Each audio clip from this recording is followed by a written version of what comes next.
Just coming up to my first homeless encampment. All I have today is extra camera equipment, my knuckle gloves, and my Chuck Norris karate jeans. A warning sign for people to respect he or she's privacy, which I will more than happily do. See the Humberstone? Humberstone was in the roots. I'm not a geologist, but I'll take a look. Did I get the right word there? I can mix that up with gynecologist, geologist. I always get those two words mixed up. Come and join me today. Dewey's out in the urban woods doing his best Blair Witch Project daytime impersonation. But more importantly, I talk about Bill C-63, or a reiteration of Bill C-63 and Bill C-9, and what that means for online hate speech, or online speech the liberals hate. And I also walk through, like I said, a wooded area here, and it's a new path, and I get some good footage of the torrent Humber River and its spring runoff glory, and I come across a homeless encampment. So stick around if you want to watch. Lori Idiot, as I called her yesterday, and maybe a little insensitive, but I called her Lori Idiot. She is the Nunavut. Just to recap, she is the Nunavut member of parliament that crossed from the NDP to the Liberals, and you know, it was in the works for months, and it was strategically timed when she crossed, based on when Carney set up the date. It's all planned out. Gerald Butts type skullduggery is afoot there. So, but anyhow, since my video yesterday, when I did the video early in the morning and a lot of information hadn't been available to me, it has since come out that Lori's son, one of her sons, I think she's got 7 or 8 kids, but one of her sons got picked up in Winnipeg. I think he's 27 years old. I'll put it on the screen, for PDF files on his computer. And if you don't know what PDF files are, you'll understand when you read the little meme or little write-up that I put up on the screen. One of the bonuses, I'm sure, that was discussed with Lori and the Carney Liberals is the pending charges against her son. Now, we'll see if those charges are completely dropped or if they are pled down so he will not experience any prison or jail time, and maybe his criminal record might even be expunged. I don't know. I would assume that's part of the remuneration package that old Lori, who happens to be a lawyer herself, and you know, a lawyer, oh Lord. Anyhow, I'm not going to get into that. But also, there is a chronological stage of events where the Liberal government has donated, or not donated, has committed to giving her province or her territory substantial money, and I'll put that up on the screen as well. Now, even if Lori would garner, or would skim, maybe is a better word, a small percentage of the money that has been allotted for her territory, it would make her an extremely wealthy person. And by all accounts, she's already quite wealthy, based on you know, her husband has business holdings there, she has business holdings, she has a law firm there. I would imagine there's not a whole lot of lawyers in her area, so she's probably got the market cornered on social justice activism for sure. And so she's probably already had quite the nest egg put away. But the Carney government is going to ensure that she'll never have to worry about money again for her or her 7-8 kids. Now, a lot of people in my comment section from yesterday, you know, obviously I elicited a response, because my thumbnail is saying that Canada is a communist country now, and it has been for quite some time. Now, there's people saying that it's a fascist dictatorship, tyrannical dictatorship, all that thing. I just lump it into communism, okay? We're under the boot of a very misleading, very corrupt Liberal government, either way. And they are going to do everything in their power once they get the majority government on April the 13th. It'll be much easier for them to put bills through. Now, Bill C-9 is a bill that's in contention right now, and I believe it's already gone through a pass-through second reading. But there is another bill that was introduced, I think it was during Trudeau's final months in office. And I'm going to read what Bill C-63 encompasses here in 1 second. Okay, now this bill didn't pass, and I don't think it even got to a second reading, I don't think. But you can rest assured that if it's not going to be Bill C-63, it'll be a reiteration of this bill.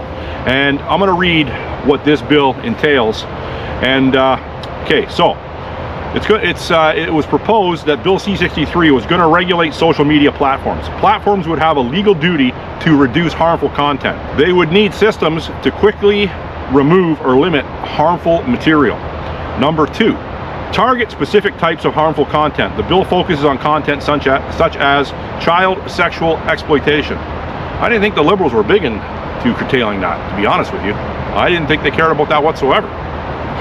Yeah, so that's just, anyhow, that's just a grab to kind of make it more acceptable for what's going to come here in 1 second.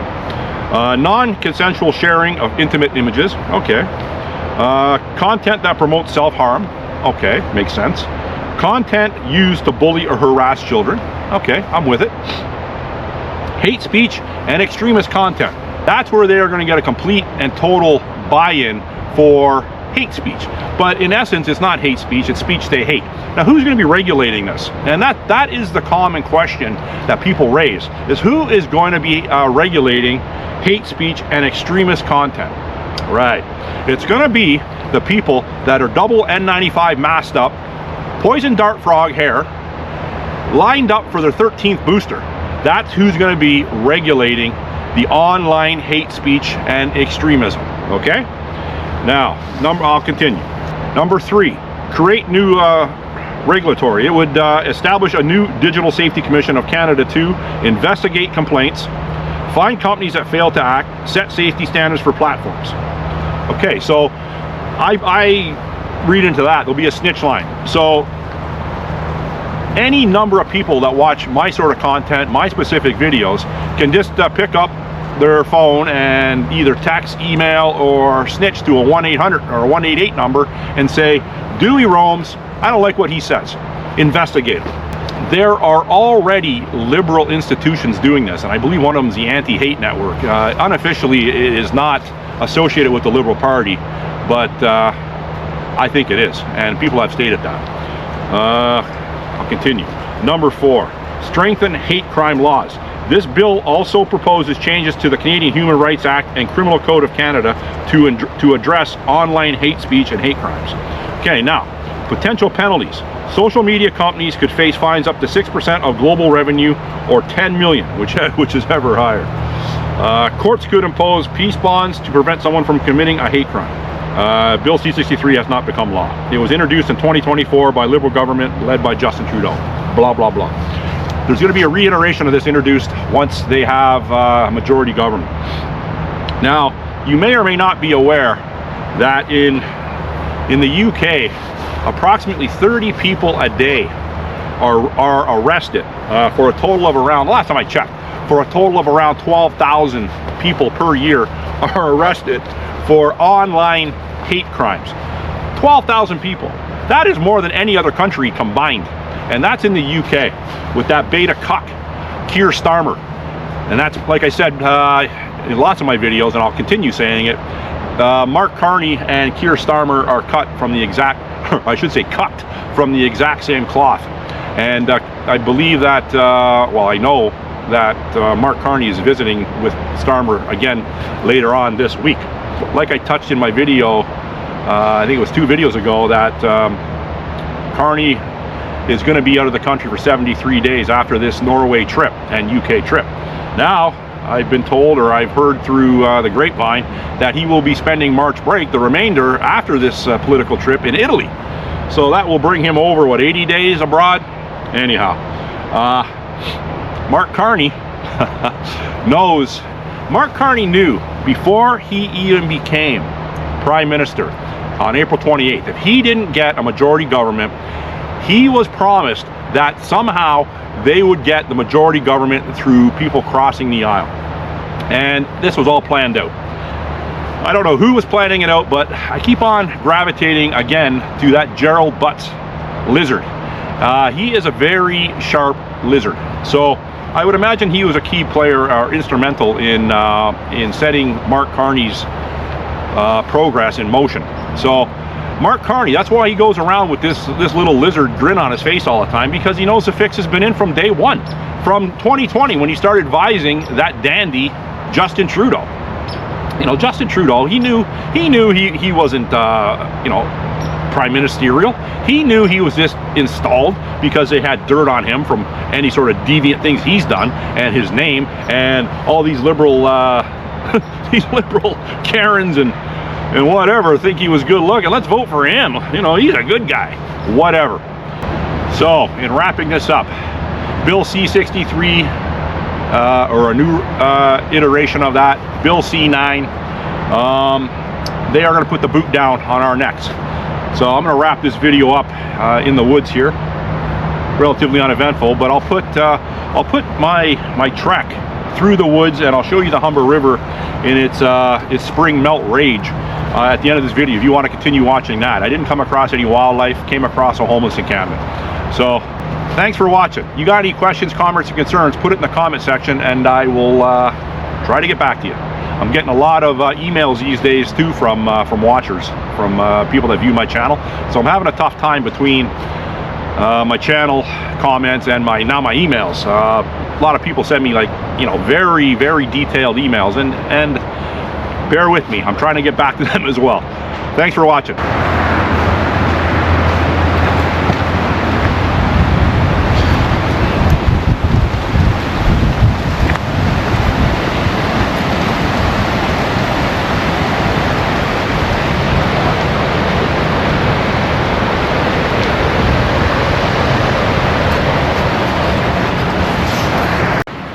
Coming up to the Humber River.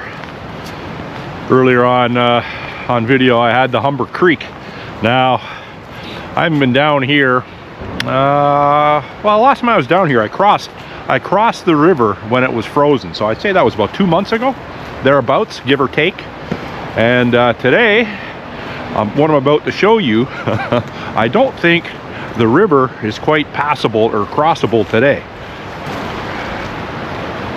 It's actually quite the torrent. So last time I was down here, or a couple times I've been down here, I did a video, I had a little campfire right here. This goes out, this little shoal here goes out about, I don't know, 30 feet, where you could walk out onto the, like, kind of like a rocky beach area. But obviously now with the rain that we've had, and the spring melt, or the end of winter melt, you can see the Humber River turns into quite a dangerous waterway for sure. And even the Humber Creek, like, normally you can walk right across here, no problem, on rocks. Right now that's probably 2-3 feet deep. And there's the biggest weir on the Humber River, just up there, and you can see the rapids. Like, it's never like this. So yeah, so the option of crossing the river today is zero. You couldn't walk across that anyways. Even if you had hip waders or whatever, it would be, the current would take you away. Very dangerous. Just following a trail here that I've never been on before, and it's a little mucky, but I'm wearing boots today that are waterproof, so it wouldn't be too bad. But yeah, it's not looking the best. I've never, like I said, I've never been here before, and it's a large floodplain once you get past this area here, because I scouted the floodplain from up on that hill off Scarlet Road just to see what I was up against. But you don't know what you're up against until you put boots on the actual ground and eyes. Now I'm not, some deep mud there. I'm not too worried about wildlife, like I always say. I'm more worried about homeless people, drug addicted people, men that want to walk around the woods in dresses. Those sort of people, you got to watch for them.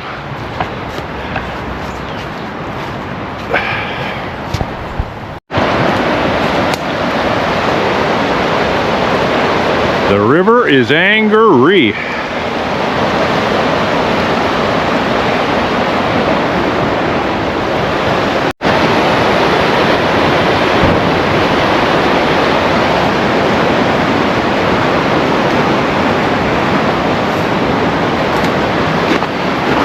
Sizable down tree here.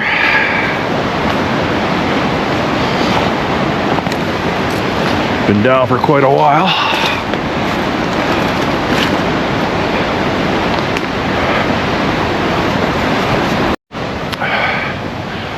An even larger blowover. Wow. Yeah, that's a big piece of lumber. See, I'll even see the Humber stone. Humber stone was in the roots back in the day. That was mined almost to extinct, or quarried almost to extinction for fences, houses. Now it's illegal to take that. I'm to understand. So that Humber stone, who knows how long it's been under there. Well, the stone itself is millions of years old, I suppose. I'm not a geologist, but I'll take a look. Did I get the right word there? I can mix that up with gynecologist, geologist. I always get those two words mixed up. Oh, Dewey's funny today.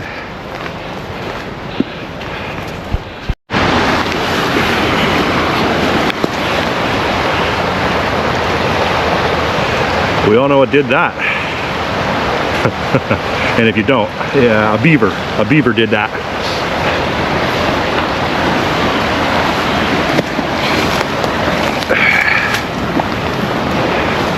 Humber River beaver.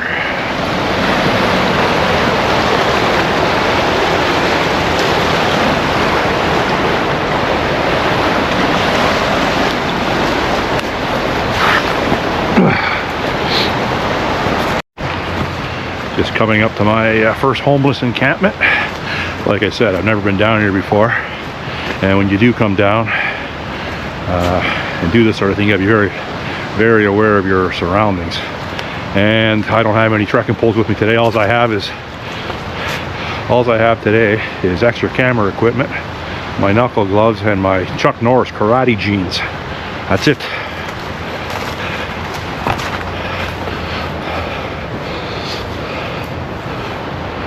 I fucking look at that tree. Holy shit, that's a big burled tree. So that's where that homeless encampment is there. It's actually a good location because he or she can go right up that hill there and hit Scarlet Road. It's good, and you can't see that from Scarlet Road, especially with the foliage growing back in. But that's an active homeless encampment because the tent is in good shape. And what I didn't point out, the person set up some barrier, like branch or stick barrier. That's for the coyotes, and it's a bit of a warning sign for people to respect he or she's privacy, which I will more than happily do, as long as they respect mine. I'm good with theirs. That's how bush etiquette works. If you're ever into a camp situation or an urban homeless situation and someone comes up on you at your camp when you're situated in a camp and doesn't announce themselves from a distance, it's gonna be a problem. That's not etiquette. That is or you just acknowledge them and you just keep going. So normally this obviously wouldn't be up a river running through here. This is obviously overflow. The banks have overflown, and you know, I'm not walking through there because I might be knee deep in mud. Could be very, very dangerous. It'd be the end of Dewey roams. It'd be his last roam.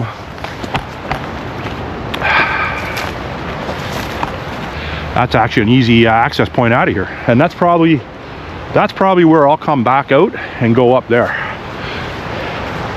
Just want to see how far this trail goes, because like I said in my videos before, I always like knowing different forested urban escape routes in case, in the event that I ever have to or I'm ever forced down here.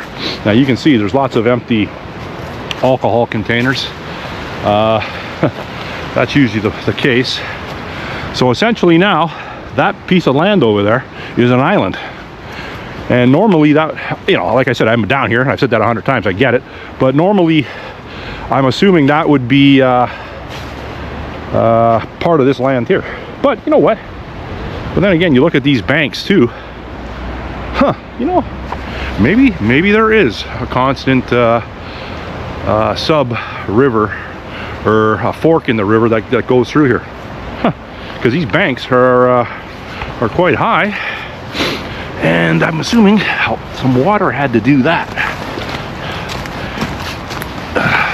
So my initial theory could be erroneous, not to be confused with erosion. Erroneous. You know, my command of the English language is that of someone in grade 3.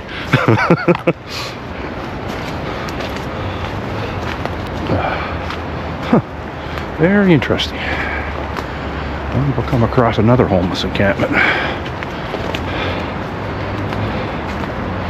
Okay, so here it would appear, look at the garbage here. So am I going to walk around this? So obviously there was some sort of water torrent that came down here. This was some runoff during that big rainstorm we had 2 days ago. And this is the end result. Lots of garbage. The good news is I haven't come across any unalived bodies yet. That's always a plus. I've never had that. I've never come across someone that's been unalived in the woods. And I don't really want to start today. Isn't that a nice interject into the video?